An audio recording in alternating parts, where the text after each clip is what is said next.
안녕하세요. 함께 사는 세상 TV 이미숙입니다.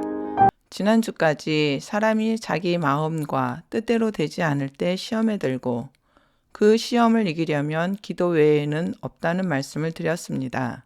오늘은 그 세 번째 이야기로 시험을 이기면 받는 복이란 내용으로 여러분을 찾아뵙게 되었습니다. 시험을 이긴 사람에게는 어떤 복이 따라올까요? 성경에 시험을 이기고 복을 받은 많은 인물들이 있지만 그 중에 대표적인 예를 들어보겠습니다. 첫째, 당대의 의인이요 완전한 자라고 불렸던 노아입니다. 노아는 하나님의 명령으로 방주를 짓기 시작했습니다. 방주를 지을 당시 많은 사람들이 노아를 어리석은 사람이라고 했을 것입니다. 이렇게 하나님의 말씀을 따라 방주를 짓기까지 많은 생각이 따라왔을 것이고 노아에게 그것이 시험이었을 것입니다. 하지만 말씀에 순종하여 방주를 지은 노아에게 하나님은 온 세상의 땅을 주셨습니다. 그리고 하나님은 노아와 그 아들들에게 복을 주시며 생육과 번성의 복, 곧 사랑의 복을 주시고 충만한 복을 주셨습니다. 그러나 노아는 이 복을 자녀들에게 물려주지 못했습니다. 하나님이 그 자녀들에게 주신 복을 자신의 실수로 인해 자녀들을 편애함으로 저주하며 갈라놓았기 때문입니다. 이 저주가 오늘날까지 형제가 화목하지 못하고 전쟁으로 서로를 죽이며 사는 결과를 낳았습니다. 부모와 자녀가 하나가 되지 못하고 하나님이 주신 복을 자손에게 이어가지 못했습니다. 하나님의 사랑의 복은 하나님의 생명을 자손에게 물려주는 것입니다. 제가 하나님의 사랑으로 받은 복은 매일 다툼이 있었던 집안의 저주가 끊어진 것입니다. 다툼이 끊어지자 사람과의 관계가 그리고 서로 소통하지 못했던 관계가 회복되는 축복이 임했습니다. 한 사람이 변화됨으로 하나님의 말씀인 주 예수를 믿으라. 그리하면 너와 내 집이 구원을 받으리라 말씀하신 기적이 일어났습니다. 저희 가족은 다툼의 저주에서 구원받은 것입니다.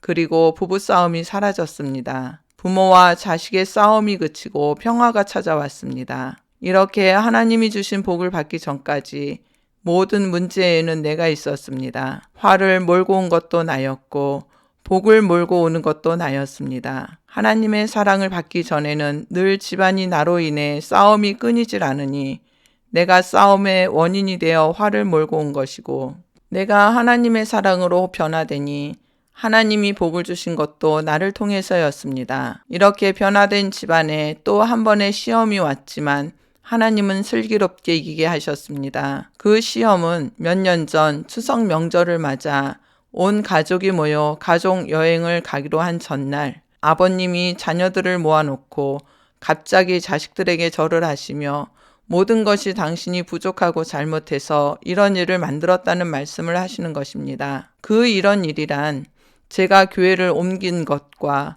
매일 기도하러 나가는 것을 못마땅해 하신 것에서 비롯된 일입니다. 그러자 저희 둘째 시누이께서 부모가 어떻게 자식들에게 절을 할 수 있느냐며 화를 냈고 그로 인해 가족회의가 아닌 재판회의를 열게 되었습니다. 그 심판대 앞에는 당연히 제가 시어른을 잘 모시지 못했다는 피의자가 되어 있었습니다. 그때 저희 큰 시누이님도 하나님의 사랑을 받아 저와 함께 하나님의 일을 같이 하고 있었고 아버님은 저에게 못마땅한 것과 큰 시누이마저 저와 같은 교회 다니는 것에 화가 나신 것입니다. 그리고 내 올케와 같이 다니면 호적에서 빼버리겠다는 말씀까지 하셨습니다. 하지만 큰 시누이는 뜻을 굽히지 않았고 결국 이런 사단이 난 것입니다. 아버님의 말만 들은 나머지 형제들은 울분했고 결국 제가 사건의 발단을 일으킨 사람이 되었습니다. 이렇게 문제를 만들어 놓은 아버님은 자식들이 큰 소리 내며 다투는 것을 방에 계시면서도 모르는 척 하시고 급기야 형제들은 저를 앞에 앉혀놓고 다들 돌아가며 말들을 하는데 저는 그들에게 대꾸할 말조차 생각나지 않았습니다. 그러자 한 사람씩 돌아가며 마치 죄인을 취조하듯 한마디씩 하는데 저는 성령님께 어떤 대답을 해야 하는지 물어보았지만 아무런 말도 할 수 없게 하셨습니다. 어떤 형제는 이게 교회 다니는 집안이냐고 열을 냈고, 또 다른 형제는 집안이 이렇게 시끄러워 어떻게 사느냐고 열을 내고, 다른 형제는 예수 믿는 게 이런 거냐며 열을 내고, 지옥이 따로 없다며 이 집안이 지옥이라는 표현을 서슴지 않았습니다.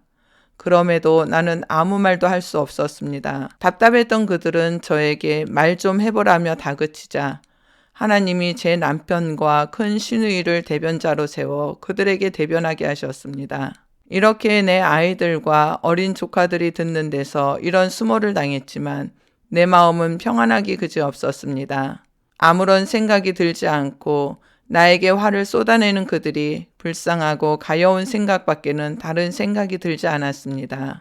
그리고 다음 날 여행은 예정대로 진행이 되었고, 여행 도중 나에게 험한 말을 쏟아냈던 형제들은 점심을 먹으며 자기 부모지만 아버지 같은 성격을 가진 부모는 자기는 모실 수 없을 거라며 미안하다는 말과 함께 고맙다는 말들을 했습니다. 결국 이 모든 일들은 웃음으로 마무리되었고 형제들이 한 마음이 되는 화목으로 끝을 맺었습니다. 그리고 그 후로 이런 일들은 일어나지 않았고 아버님도 더 이상 저에게 이런 문제를 만들지 않으셨습니다. 이런 일들이 하나의 시험이었고 이 시험을 통해 받은 복은 형제들이 화목으로 하나가 되는 시간이었습니다. 만약 그때 성령이 주시는 감동을 무시하고 내 말을 했더라면 이렇게 형제가 하나 되는 복은 없었을 것입니다. 하나님의 사랑의 복은 부부가 부끄러움 없이 사랑하게 하시고 형제가 우애로 돈독하게 하시며 부모와 자녀가 하나가 되는 기적을 주십니다. 제가 하나님의 사랑을 받기 전에는 우리 애들도 자매끼리, 형제끼리 아웅다웅거리며 싸웠었습니다. 지금은 서로 챙겨주며 서로 자기들끼리 사이좋게 지내는 것을 보면서 나 하나가 하나님의 사랑으로 변화되니 나의 자녀들까지 변화되는 것을 보며 하나님이 주시는 복은 눈에 보이는 복도 크지만 최고의 복은 용서로 서로 사랑하며 용납과 마음의 기쁨과 평안이라는 것을 깨닫게 하셨습니다. 저는 하나님의 사랑을 받기 전에는 물질로 인한 어려움도 컸었습니다. 남편은 한 달에 한 번 월급을 가져오는 달은 드물었고 2달에 한 번, 아니면 석 달에 한 번, 그것도 2달치, 석 달치 월급이 아닌 한 달치 월급만 가져오니 식구는 많은데 그것으로 생활하기에는 턱없이 부족했습니다. 왜 그러는지 이유를 물어보면 회사 사정이 안 좋아 직급이 낮은 사원들 먼저 준다고 하더군요. 이렇게 어렵게 살던 제가 하나님의 사랑을 받고 꽉 막혔던 물질의 문제가 해결되고 하나님이 물질의 자유와 풍족함을 주셨습니다. 또한 하나님의 사랑을 잃어버리지 않도록 마음껏 기도할 수 있는 시간도 허락하셨습니다. 하나님은 우리가 잘 아는 믿음의 조상인 아브라함에게 그가 살던 땅에서 그와 함께 살던 모든 친척을 버리고 심지어 아비 집을 떠나 당신이 지시하는 땅으로 가라고 말씀하십니다. 하나님이 지시할 땅, 다시 말해 지시하신 땅이 아니라 지시할 땅입니다. 아직 어디라고 말씀하지 않은 곳, 어디인지 알 수 없습니다. 아브라함에게는 첫 번째 시험입니다. 그러나 아브라함은 하나님의 말씀에 순종하여 그 땅을 떠났습니다. 그리고 가나안 땅에 들어갔을 때에 비로소 하나님은 그 땅을 아브라함의 자손에게 주신다고 말씀하셨습니다. 아브라함은 순종함으로 자신만 아니라 자손에게까지 땅을 복으로 받은 것입니다. 하나님은 아브라함에게 아들을 주시고 말씀하시기를 그 아들을 당신께 제물로 바치라는 시험을 하십니다. 그리고 이 시험을 통과한 아브라함에게 하나님이 큰 복을 주시고 아브라함으로 말미암아 예수님이 오시는 통로가 되는 축복의 조상이 되게 하셨습니다. 예수 그리스도의 세계는 하나님의 생명의 사랑의 세계입니다. 제가 아브라함의 복을 말씀드린 것은 하나님의 사랑은 그 대에서 끝나는 것이 아니라 영원토록 자손에게 물려주는 복이 되는 것을 말씀드리는 것입니다. 그러나 하나님의 사랑이 없이는 가정은 부부의 전쟁이 끝나지 않으며 형제의 싸움이 끊어지지 않고 부모와 자녀의 관계가 소통되지 않고 반목하며 살아갑니다. 그리고 부모에게 있는 병이 자식에게 유전이 되는 것처럼 부모의 삶을 자녀에게 그대로 물려줍니다. 어느 부모이든 자녀에게 좋은 것을 물려주기를 원하지 좋지 않은 것을 물려주기 원하는 부모는 없을 것입니다. 당신은 어떤 삶을 자녀에게, 후손에게 물려주시기를 원하십니까? 내가 좋은 것으로 자녀에게 물려주기를 원하여도 하나님의 생명의 사랑 외에는 아무리 좋은 것이라도 자녀에게 득이 될 수 있는 것은 없습니다.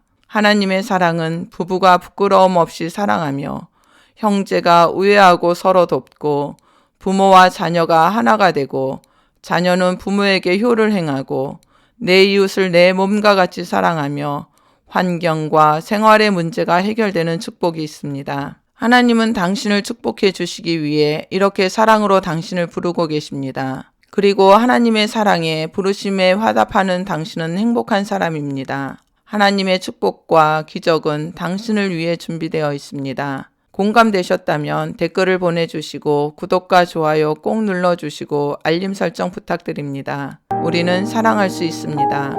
우리에게는 가장 강력하고 두려울 것이 없는 확실한 사랑이 있기 때문입니다. 오늘도 행복한 하루가 되시기를 축복합니다.